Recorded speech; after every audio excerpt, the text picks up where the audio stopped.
So it's a cold, blustery day, and I don't know why I'm out here questioning my sanity, but I want some ribs, so I'm out here in the cold cooking ribs. All right, let's get started. All right, got my paper, and I got a chimney full of charcoal. Gonna light it and get. Maybe I'm gonna light it.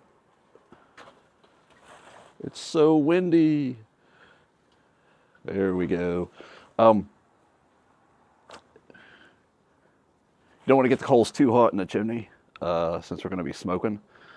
You just want to get them so they're starting to glow about halfway up. The rest of them will light on fire later. All right, got our coals ready. You can see they're only about halfway lit. Still plenty hot.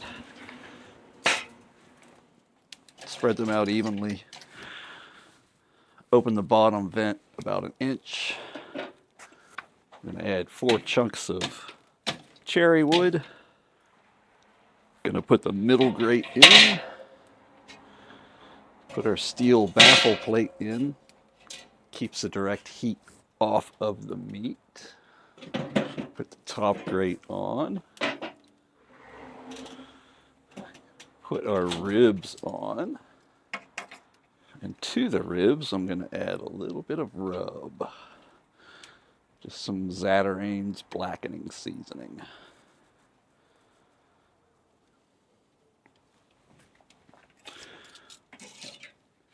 Now, a lot of people will tell you to peel this silver skin off of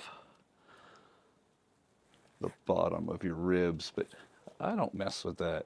I find it always cooks and becomes thin enough that it absorbs plenty of flavor, and it's not chewy or anything once it's cooked.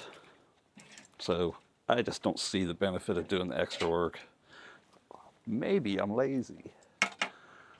You want one temperature probe to monitor the temperature in the grill itself.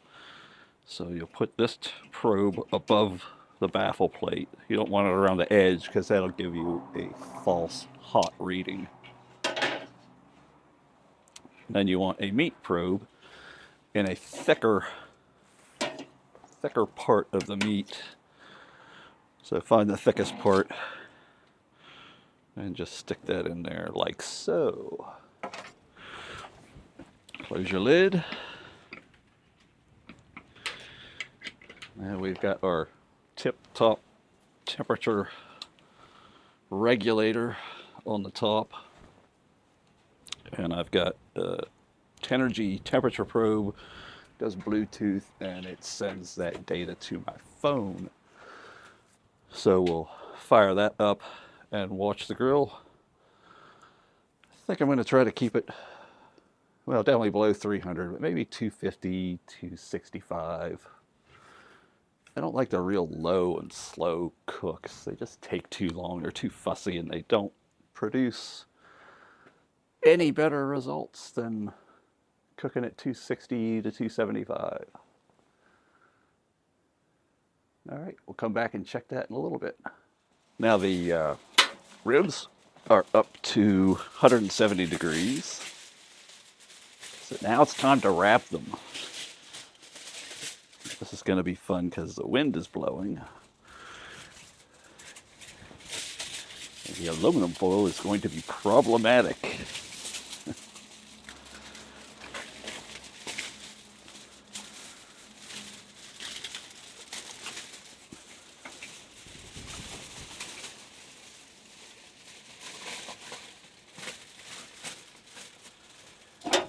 Okay, put the ribs in the foil and make a little boat out of it. Twist the ends around.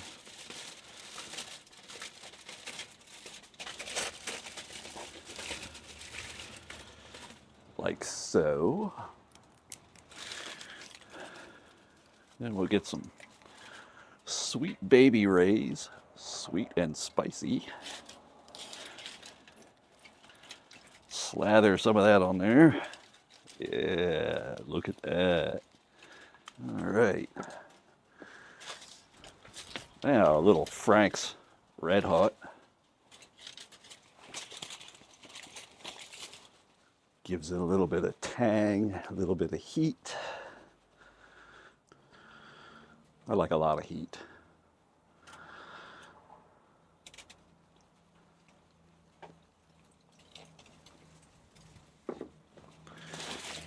All right, then squeeze a couple of limes over it.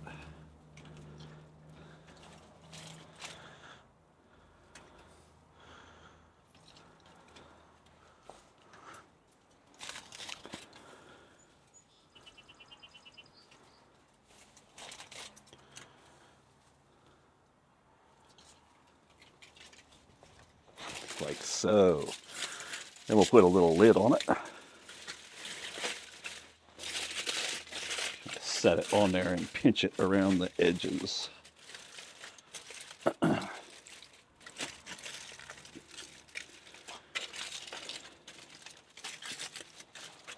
right. Now we'll leave it and come back and check on it after it gets up to about 208, I think is what we're going to be looking for. Thermometer says it's up to 206.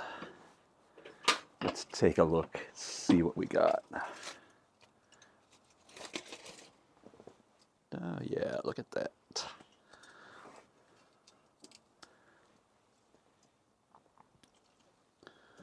Take a little rip of meat off of here. Yeah, that's good. All right, we'll drag this over to our cutting board. All right, looks like it's done to me. Look at that, get a little extra sauce on there. Yeah, that's what I'm talking about. All right.